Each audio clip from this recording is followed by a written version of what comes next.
क्या आप लोगों को पता चला? What? चाइना की एक छोटी-सी एआई कंपनी ने अमेरिका जो दुनिया की सबसे बड़ी एआई कंपनी है चैटजीपीटी, उसको एकदम से आते ही हरा दिया। तो ऑब्वियस बात है कि दूसरी भी जो भी कंपनीज़ हैं उन सबको हरा दिया और उसने $1 ट्रिलियन का अमेरिका की स्टॉक मार्केट एक्सचेंज में एक दिन के अंदर नुकसान कर दिया और $600 बिलियन एनवीडिया जो लीडिंग एआई कंपनी है जो उन चिपसेट बनाती है, उसको एक दिन के अंदर उसने ड्रॉप कर दिया। अब ये नंबर इतना बड़ा समझिए कि पाकिस्तान की जो जीडीपी है उसको 2 गुना कर दें, उससे भी ज़्यादा बनता है $1 ट्रिलियन। Oh अस्सलाम my वालेकुम दोस्तों, God. क्या हाल है? उम्मीद है आप सब खैरियत से होंगे। एक्सट्रीम टेक में आप सब लोगों को खुशामदीद। आज का टॉपिक है चाइना की एक छोटी-सी कंपनी डीपसीक के नाम से चैटजीपीटी की सबसे बड़ी कंपनी को एकदम से उसने हरा दिया। तो उसमें जो-जो भी बातें हैं, अब सब उन बातों को डिस्कस करेंगे। सबसे पहली बात, एक तो इस चीज़ का किसी को पता भी नहीं था कि एक छोटी-सी कंपनी आउट ऑफ नोवेयर आई है और उसने एक दिन के अंदर सबसे बड़ी कंपनी चैटजीपीटी उसको एकदम से हरा दिया। तो ऑब्वियसली जो भी कॉम्पिटिशन है वो भी सब आउट हो गए। और नंबर 2, एक दिन के अंदर $1 ट्रिलियन का नुकसान हुआ है, जो अमेरिका की हिस्ट्री का सबसे बड़ा नुकसान है। और एनवीडिया जो एकदम से लीड पे आ गई थी, जिसने एप्पल कंपनी को भी दूसरे नंबर पर कर दिया था, नंबर 1 पे आ गई थी 2024 में। उसको भी इसने एक दिन के अंदर पूरा ड्रॉप कर दिया है, $600 बिलियन का बड़ा नुकसान। $600 बिलियन, ये अमेरिका की हिस्ट्री का सबसे डार्केस्ट डे है स्टॉक एक्सचेंज के हिसाब से। उसके अलावा उसकी ये अमेजिंग अमेजिंग बातें हैं, मैं आपको वो भी बताऊँ कि इस कंपनी ने सिर्फ 5.6 मिलियन की लागत के अंदर ये पूरा एक सॉफ्टवेयर बनाया है। और जो चैटजीपीटी है, उसको सबसे पहले इलॉन मस्क ने फंडिंग की थी मल्टी बिलियन डॉलर्स की। उसके बाद उसको बिल गेट्स ने आकर 10 बिलियन की फंडिंग ली है और उसने इसको खरीद लिया था। उस टाइम पे उन्होंने कहा कि आप हमारे पार्टनर बन जाए और $10 बिलियन की इसने फंडिंग की थी। अभी भी लेटेस्ट जो आईफोन 16 आ रहे हैं, 15 प्रो और 16 वाले, उन सब में जो एप्पल एआई इंटेलिजेंस है, उसकी भी जो इंटीग्रेशन है वो भी चैटजीपीटी है। अब उन सबको इस छोटे से सॉफ्टवेयर ने एकदम से आकर हरा दिया। और दूसरी बार जो एक्यूरेसी जो काम करते हैं वो उसकी चैटजीपीटी की आती है 9.1 इंडेक्स में, इसकी आती है 9.4। तो उसकी एक्यूरेसी भी ज़्यादा है। इस कंपनी में सिर्फ 200 एम्प्लॉइज़ काम कर रहे हैं, जबकि चैटजीपीटी के अंदर 4000 एम्प्लॉइज़ काम कर रहे हैं। उसके बाद भी वो हार गया। उसके अलावा चैटजीपीटी विंडोज़ 11 के अंदर फुली इंटीग्रेटेड है। उसके अंदर जो को-पायलट यूज़ करते हैं, वो इसी चैटजीपीटी मॉडल से बना है और एप्पल का एआई इंटेलिजेंस जो मॉडल है, वो भी इस चैटजीपीटी से ही बना है। लेकिन इस छोटी-सी कंपनी ने उन दोनों को हरा दिया। उसके बाद डीपसीक कंपनी में सिर्फ 200 एम्प्लॉइज़ काम कर रहे हैं, जबकि चैटजीपीटी में 4000 एम्प्लॉइज़ काम कर रहे हैं। उसके बाद भी ये वाली कंपनी आराम से आगे हो गई। उसके अलावा डीपसीक जो है वो कंप्लीटली फ्री है। आप जो भी इसको यूज़ करते हैं, आप उसको कोई सब्सक्रिप्शन नहीं है। जबकि आप अगर चैटजीपीटी का 4 मॉडल अगर यूज़ करते हैं, तो उसमें आपको $200 मंथली सब्सक्रिप्शन देनी पड़ती है। तभी उसके जो फीचर्स आप अच्छे से यूज़ पाते हैं। लेकिन ये टोटली फ्री है, जो बहुत ही ज़बरदस्त बात है हम यूज़र्स के लिए, हम इसको फुल फ्री एन्जॉय कर सकते हैं। लेकिन उससे भी जो खतरनाक बात है, जो सबसे नुकसान वाली बात है अमेरिका के लिए ख़ास तौर पर और दुनिया की जो भी कॉम्पिटिशन है उसके लिए, ये टोटली ओपन सोर्स है। यानी कि इसमें ये है कि आप अपने हिसाब से इसको डाउनलोड करके और इस सॉफ्टवेयर को आप थोड़ा चेंजेस करके, लेट्स से कि अगर आप यूनिवर्सिटी में हैं, यूनिवर्सिटी के आप हिसाब से आप सॉफ्टवेयर में चेंजेस करें, तो उसमें जो भी आपके पास स्टाफ होगा, टीचर्स की अटेंडेंस हो गई, उनकी लीव्स के बारे में हो गया या उनका जो भी आपको डिटेल उसमें डालना है, तो वो सारा उसको मैनेज आप अपने हिसाब से कर सकते हैं।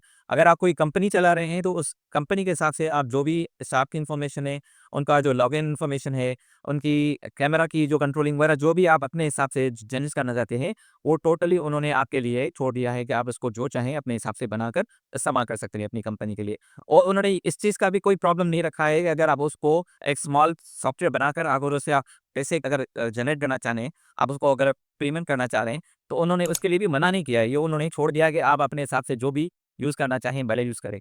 ये बहुत ही ज़बरदस्त और बढ़िया बात है। जो भी बड़ी-बड़ी कंपनी है, उन सबके लिए बहुत ही बड़ा चैलेंज आ गया है। और सबसे मज़ेदार बात ये है कि एआई जो भी मॉडल्स बनते हैं, वो लेटेस्ट हार्डवेयर पे बनते हैं। जो भी हम उसपे लेटेस्ट प्रोसेसर होते हैं, जो भी लेटेस्ट ग्राफिक्स कार्ड जो सबसे मेन परफॉर्मेंस जो वो देता है, उसकी जो मॉडल जो बनाते हैं, वो सब लेटेस्ट ग्राफिक्स कार्ड और प्रोसेसर के हिसाब से बनाते हैं।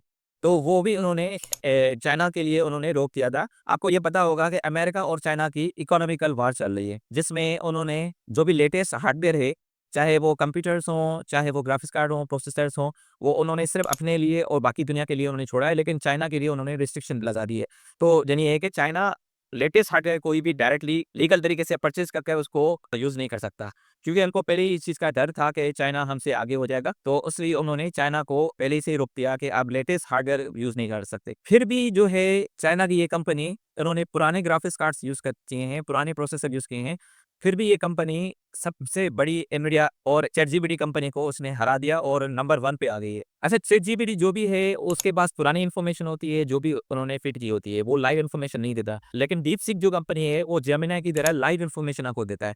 यानी कि इंटरनेट पर जो भी चीज़ अभी अवेलेबल है, अप टू डेट है, वही इन्फॉर्मेशन आपको ये देगा, जेमिनी की तरह। और चैटजीपीटी पर वो लेटेस्ट में लेटेस्ट हार्डवेयर यूज़ कर रहे थे और ब्लॉक के पैरामीटर्स हैं वो बहुत ही बढ़ा रहे थे। इसीलिए वो कंपनीज़ और बहुत ही आगे हो रही थी, क्योंकि वो फंडिंग भी इसकी बहुत ही ज़्यादा हो रही थी इस वजह से, और जो है उनके हार्डवेयर लेटेस्ट में लेटेस्ट चाहिए हो रहे थे। क्योंकि वो इन्फॉर्मेशन को स्मार्ट थिंग नहीं कर रहे थे, वो उसको ओवरलोड कर रहे थे।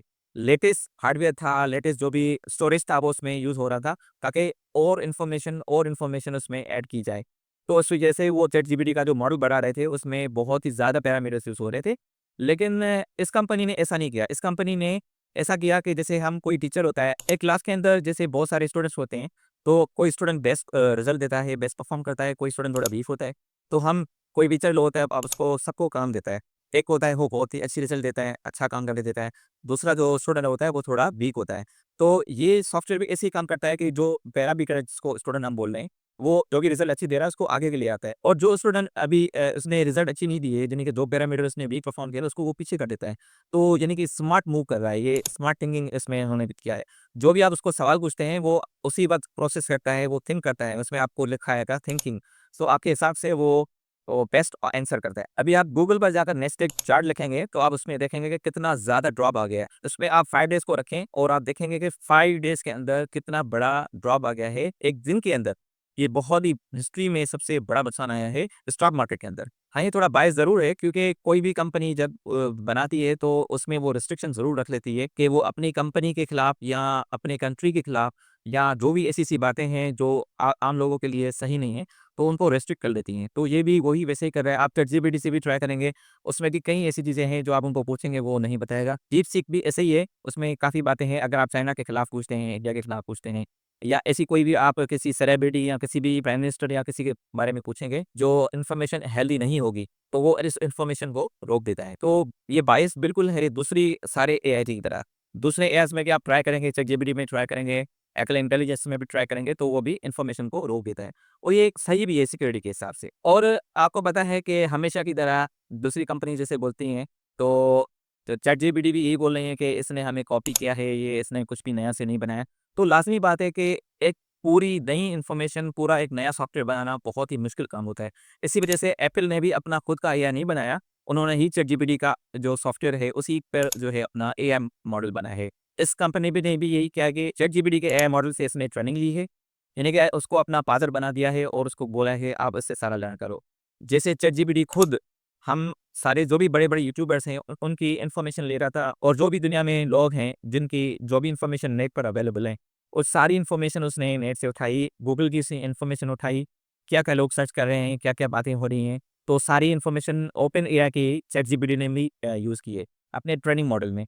तो इसने भी वही किया है, तो इसमें ये कोई बड़ी बात नहीं है, लेकिन है कि अब जो है ब्लेम गेम शुरू हो गई है। चैटजीपीटी ये बोल रहा है कि इसने हमें कॉपी किया है, ये हमसे आगे नहीं है, और चाइना भी यही बोल रहे हैं कि डीपसीक हमले हुए हैं, मैलिशियस अटैक्स हुए हैं, हैकिंग हुई है। तो एग्ज़ैक्टली हमें नहीं पता, लेकिन ये है कि अब ये दोनों तरफ से ब्लेम गेमिंग शुरू हो गई है। बाकी मैं आपसे ये पूछना चाहूँगा कि आप किसको साथ देंगे? आप अमेरिका की कंपनी को साथ देंगे, या आप चाइना की कंपनी को साथ देंगे, या फिर आप जनरली टेक्नोलॉजी जो भी टेक्नोलॉजी सबसे बेस्ट लाता है, आप उसको साथ देंगे? तो ये मैं आप पर छोड़ता हूँ। आप अपने कमेंट सेक्शन में मुझे ज़रूर बताइएगा कि आप टेक्नोलॉजी के फ़ेवर में हैं या आप किसी कंट्री को फ़ेवर करते हैं। अभी तक के लिए यही था। अगर आपको वीडियो अच्छी लगी है तो आप लाइक कीजिएगा। कमेंट्स में आप अपना ओपिनियन ज़रूर दीजिएगा। सब्सक्राइब कीजिएगा चैनल को। नेक्स्ट वीडियो में मिलते हैं। अल्लाह हाफ़िज़।